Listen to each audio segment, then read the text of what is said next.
UPSC नाम की कोई एग्ज़ाम है, सिविल सर्विस एग्ज़ाम है, उससे और भी पोस्ट में आप सिलेक्ट हो सकते हैं, ऐसा कुछ नॉलेज नहीं था। जब मैं अपने कॉलेज लेवल में आई, जब कॉलेज में एडमिशन लिया, मैंने भोपाल से ही एक प्राइवेट इंजीनियरिंग कॉलेज से केमिकल इंजीनियरिंग किया है। और उस दौरान मुझे जब मैंने सोचना शुरुआत की कि क्या बनना है, कंटेम्पलेट किया कि एग्जैक्टली क्या करियर चाहती हूँ, तो लगा कि यार कहीं जो पुरानी ड्रीम थी, एक जो सपना था, वो अभी उसको सामने लाना चाहिए। फिर इस बारे में और पढ़ा, और तब खान स्टडी ग्रुप भोपाल में सेंटर वहाँ पे जैसे शुरू हो गया था, तो मेरा जो फाउंडेशन कोर्स है मैंने वहाँ से किया। और इस एग्ज़ाम के बारे में जो चीज़ें मुझे 1-2 साल में समझ में आई हैं, वो कुछ चीज़ें मैं आपसे शेयर करना चाहती हूँ। सबसे पहली चीज़ जो पहले जय और रचना हम दोनों बोल चुके हैं कि कंसिस्टेंसी।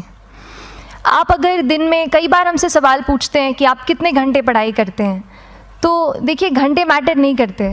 कोई 17-18 घंटे हमें नहीं पढ़ना है, इतना हम पढ़ भी नहीं सकते। एक दिन पढ़ सकते हैं, दूसरे दिन नहीं पढ़ पाएंगे। 5 से 6 घंटे ही आपको देने हैं या उतने निकालने हैं, पर वो जो वक्त आप अपनी पढ़ाई को देते हो, वो कंसिस्टेंटली आपको रोज़ उतना ही अपने पढ़ाई को देना है। Consistency is the key, that is the first and the most important thing जो आपको ध्यान में रखनी है। दूसरी चीज़ इस एग्ज़ाम में मुझे लगता है इक्वली इम्पॉर्टेंट है, क्योंकि ये जर्नी लंबी होती है। जैसे एग्ज़ाम ही 1 साल तक चलती है, आप प्रीलिम्स देते हैं, फिर आप मेंस देते हैं, आप इंटरव्यू में जाते हैं पर्सनालिटी टेस्ट के लिए, तो एग्ज़ाम 1 साल तक खुद चलती है। उसके पहले मान लीजिए आप 1-1.5-2 साल पहले से प्रिपेयर कर रहे हो, तो ये जर्नी काफ़ी लंबी रहती है। उस जर्नी में मेंटली अपने आप को मोटिवेट रखना, अपने आप को बूस्ट करते रहना, वो भी इक्वली इम्पॉर्टेंट है। और इसीलिए अपने आप पर भरोसा बेहद ज़रूरी है। You need to have a faith in yourself कि अगर आपने इसमें कदम रखा है, अगर आपने सोचा है कि आप सिविल सर्विस एग्ज़ाम देना चाहते हैं और देंगे, तो आपको ये ठान के उसमें जाना है कि हाँ, मैं ये कर सकता या कर सकती हूँ। ये एक अपना मोटिवेशन, अपने साथ एक फेथ, बिलीफ अपने ऊपर आपको हमेशा रखना है। कमिंग टू प्रेपरेशन की कैसे तैयारी करनी है, बहुत सारी बातें आप सुन चुके हैं कि आंसर राइटिंग में कैसे करना होता है, आंसर राइटिंग का स्ट्रक्चर कैसा होना चाहिए। तो मैं शुरू में सबसे पहले ये कहूँगी कि मेरे प्रिपरेशन का बेस 2 चीज़ें रहीं। पहला था करंट अफेयर्स। करंट अफेयर्स इसलिए मैंने उसी से शुरुआत की क्योंकि करंट अफेयर्स सबसे इंटरेस्टिंग पार्ट होता है। कई बार आपको हिस्ट्री कभी बोरिंग लगेगी, कई बार आपको लगेगा ज्योग्राफी इतना, कभी हर किसी के अपने अपने फेवरेट्स होते हैं। तो मुझे वो 2 सब्जेक्ट्स लगते थे कि यार इतना मन नहीं करता है, लेकिन न्यूज़पेपर्स और करंट अफेयर्स में जो भी नया चल रहा है वो मुझे हमेशा इंटरेस्टिंग लगता था। इंटरनेशनल रिलेशंस में क्या हो रहा है, क्या सोशल रियलिटीज़ हैं, कहाँ क्या हुआ, उसका क्या इम्पैक्ट पड़ेगा एडमिनिस्ट्रेशन पे और हमारी कंट्री पे, तो उसको आप अपना एक बेस बना सकते हो। आप करंट अफेयर्स बेस्ड प्रिपरेशन कर सकते हैं, इसलिए भी क्योंकि अगर आप मेंस एग्ज़ाम देखेंगे तो काफ़ी डायनामिज्म आ गया है, केवल प्रीलिम्स में नहीं बल्कि जनरल स्टडीज़ पेपर 2, पेपर 3 में भी आप देखेंगे कई सारे ऐसे सवाल हैं जो करंट इवेंट्स से इंस्पायर्ड होते हैं, उन पे बेस्ड रहते हैं। तो जब आप न्यूज़पेपर बेस्ड, करंट बेस्ड पढ़ाई करते हैं तो वो आपका प्रिपरेशन वहाँ से भी कवर हो सकता है। दूसरी जो चीज़ मैंने जिस पे बहुत फोकस किया वो थी आंसर राइटिंग। तो आंसर राइटिंग का जैसे खान सर बता रहे थे कि आंसर राइटिंग की प्रैक्टिस बहुत की, तो उसके पीछे मेरा ये था कि जब मैं हमेशा प्रीलिम्स का कोई भी पेपर टेस्ट देती थी, हम मॉक टेस्ट देते हैं, तो मॉक टेस्ट देती थी तो हमेशा मेरे मार्क्स करीब 90 to 110, 120, इससे ऊपर मेरे कभी मार्क्स नहीं जाते थे। तो मुझे हमेशा ये डर था कि यार प्रीलिम्स में कहीं मेरा कुछ, क्योंकि कट ऑफ भी इसी कुछ रेंज में जाता है, तो हमेशा लगता था कि यार कुछ गड़बड़ यहाँ ना हो जाए।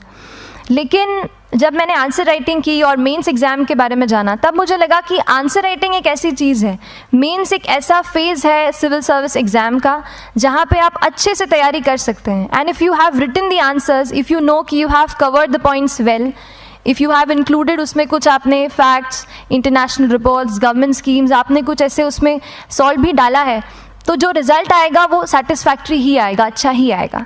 तो मेंस एक ऐसा पार्ट है जिस पे आप काफ़ी बैंक ऑन कर सकते हो।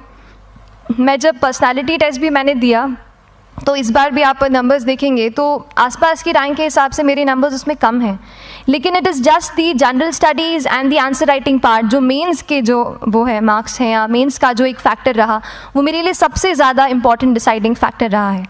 तो अपना एक्सपीरियंस यही बताऊँगी कि आंसर राइटिंग पर आप विशेष फोकस कीजिए। जैसा स्ट्रक्चर आपको बता ही चुके हैं कि इंट्रोडक्शन में कैसे आपको शॉर्ट रखना है, बॉडी एंड देन कंक्लूजन। उसमें छोटी चीज़ जैसे मैं अभी मेंशन कर रही थी, आप एक इंश्योर कीजिए कि देखिए जो भी एग्जामिनर आपकी कॉपी चेक कर रहे हैं वो दिन में 10, 15, 20 कॉपीज़ चेक कर रहे हैं, तो उन सब से आपको अलग कैसे आप अपनी कॉपी दिखा सकते हो, ये चीज़ आपका प्रेजेंटेशन और आप जिस तरीके से आंसर लिखते हो कंटेंट को, वो मैटर करेगा। आप इंश्योर कर सकते हैं कि आपके आंसर में कुछ फैक्ट्स, गवर्नमेंट की स्कीम्स, कुछ कमिटीज़ बैठती हैं, जैसे एक प्रिवेसी पे जस्टिस BN श्रीकृष्णा कमेटी की रिपोर्ट आई है, तो आप मान लीजिए आपको कोई प्रिवेसी पे सवाल आ गया तो आपने उन कमेटी का नाम कोट कर दिया। ऐसे बहुत सारी कमिटीज़ होती हैं। कुछ इंटरनेशनल रिपोर्ट्स आते हैं, वो आप उनको इनके बारे में लिख सकते हैं। इंडिया का मैप आप बना सकते हैं। मैंने सीख लिया था कि 10-15 सेकेंड्स में कैसे जल्दी से मैप बनाना है और उस पर कैसे पॉइंट कुछ करना है, कुछ लोकेट करना है। तो ये कुछ ऐसी चीज़ें हैं जो आपके आंसर्स को एनरिच करेंगी और प्रेजेंटेबल बनाएंगी। तो इस तरीके से आंसर्स पे जैसे हम क्लास करते हैं, लेकिन उसके साथ साथ आपको ये कोशिश करनी है कि 1 से 2 आंसर पर डे आपको ज़रूर लिखने ही लिखने हैं, apart from the test series that you are doing. Answer writing से 2-3 चीज़ें होती हैं, ना केवल हमारी एक लिखने का हमें समझ आता है हम क्या लिखते हैं कैसा है, पर हमारा कॉम्प्रिहेंशन भी इम्प्रूव होता है। हमें कितना समझ में आया वो भी हमें खुद समझ आता है जब हम आंसर्स लिखते हैं। और इसीलिए आंसर राइटिंग पे आप फोकस कीजिए, 1 से 2 आंसर ज़रूर लिखिए। और आंसर राइटिंग के बाद the third pillar of my preparation जो काफ़ी इंपॉर्टेंट जिसने रोल प्ले किया, that was tests and test series and mocks. देखिए हम पढ़ रहे हैं यहाँ पर, I will also come to the point कि हम कैसे दिल्ली, भोपाल और इंदौर में प्रिपेयर करके बिना दिल्ली जाए हम कैसे कर सकते हैं, I will come to that point. पर उसके पहले टेस्ट की थोड़ी बात कर लेती हूँ कि टेस्ट देना क्यों ज़रूरी है। हम ये जो एग्ज़ाम दे रहे हैं सिविल सर्विस की, एक ऑल इंडिया लेवल एग्ज़ाम है and this cut throat competition. तो उसके लिए आप केवल पढ़ते रहें, सारी बुक्स, मटेरियल्स, स्टैंडर्ड ये करंट का सब पढ़ लें, लेकिन अगर आप ये नहीं जज कर पाए कि आपका क्या लेवल है at an all India level, तो चीज़ें समझ में आप नहीं, मतलब आप आगे नहीं बढ़ पाएंगे या सही डायरेक्शन नहीं पकड़ पाएंगे। तो इसलिए आप टेस्ट से घबराइए मत। कई बार टेस्ट का इनर्शिया होता है, ऐसे लगता है कि जब तक पूरा सिलेबस कंप्लीट नहीं कर लूँ तब तक टेस्ट नहीं दूंगा, लेकिन सच में बात ये होती है कि जब तक हम GS के मतलब पेपर देने अंदर भी घुसते हैं ना, तब भी उस सेकंड पे लग रहा होता है कि कुछ छूट गया है हमारा। तो ये चीज़ होगी ही, इसीलिए ये मैं कभी मत सोचिए कि जब तक पूरा सिलेबस नहीं कर लूँ टेस्ट नहीं दूंगा। जैसे आपका एक थोड़ा बेस बन जाता है प्रिपरेशन का, आप टेस्ट दीजिए, चाहे वो प्रीलिम्स का MCQ का टेस्ट हो या मेंस का राइटिंग स्किल की प्रैक्टिस हो, टेस्ट पे आप फोकस कीजिए। उसके बाद टेस्ट केवल देने के लिए नहीं देना है, उसको एनालाइज भी अच्छे से करना है। When you get the answer hints, when you get the answer keys, analyse properly कि आपकी क्या गलती हुई है और उससे भी सीखने की कोशिश कीजिए कि क्या कुछ नया मुझे इस टेस्ट पेपर से या इस आंसर कॉपी से मिल सकता है। तो इस तरह से टेस्ट पे भी आप फोकस कीजिए। And I will come lastly to the point कि जब मैंने प्रिपरेशन शुरू की थी अपने कॉलेज के 2nd ईयर 3rd ईयर आते आते, तो मन में बहुत सारे फियर्स थे। मैं भी एक नॉर्मल फैमिली से हूँ, मेरे फैमिली में किसी ने आज तक सिविल सर्विस का पेपर भी नहीं लिखा था, तो मन में बहुत सारे फियर्स थे, डाउट्स थे, क्या होगा, कैसे होगा।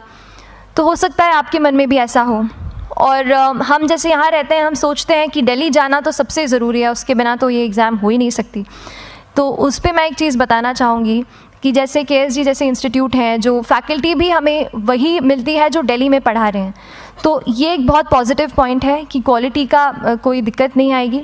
बस एक चीज़ है, आप ज्वाइन करते हैं class, that will only provide you a direction. वो आपका रास्ता दिखा सकते हैं आपको कि इस रास्ते पर आपको चलना है, लेकिन चलना उस रास्ते पे आपको खुद है। You have to work on your own. कभी ये मत सोचिए कि मैं वहाँ नहीं जा पा रहा हूँ तो नहीं हो सकता, यहाँ है, तो हम एक्सक्यूज़ेस बनाते हैं। कई बार चैलेंजेस आते हैं। तो मैंने कॉलेज के साथ प्रिपरेशन की, तो उसमें भी काफ़ी दिक्कत आती थी। कभी कभार कॉलेज की एग्ज़ाम होती थी तो इसमें मैं अपना उतना वक्त नहीं दे पाती थी। तो उस मोमेंट पे फिर प्लानिंग ने मुझे बहुत हेल्प किया कि हम किस तरीके से अपने कॉलेज के एग्ज़ाम के लिए प्लान कर लें। जैसे मैंने इंजीनियरिंग की है और मुझे पता है कि हम इंजीनियर्स 1 महीने से ज़्यादा पहले से पढ़ते नहीं हैं। पढ़ते हैं क्या? तो वो चीज़ आप ध्यान रख सकते हो, उसको अपना स्ट्रॉन्ग पॉइंट बना सकते हो। 1 से 1.5 महीना जब exam is approaching, I use to plan my entire syllabus का प्रिंट आउट निकाल के I use to make my notes, उस तरीके से उसको मैं उसको संभाल लेती थी। तो whenever you are managing those things together, focus on planning, किस तरीके से आप एक माइक्रो प्लान बनाएं, अपना डेली एक प्लान बनाएं, वीकली टारगेट सेट करें और एक ब्रॉड विजन दिमाग में रखें कि ब्रॉडली आप मंथ्स में क्या कवर करने वाले हैं। अगर आप प्लानिंग अच्छे से करते हैं तो ज़्यादातर पोर्शन आपका वहीं से कवर हो जाता है।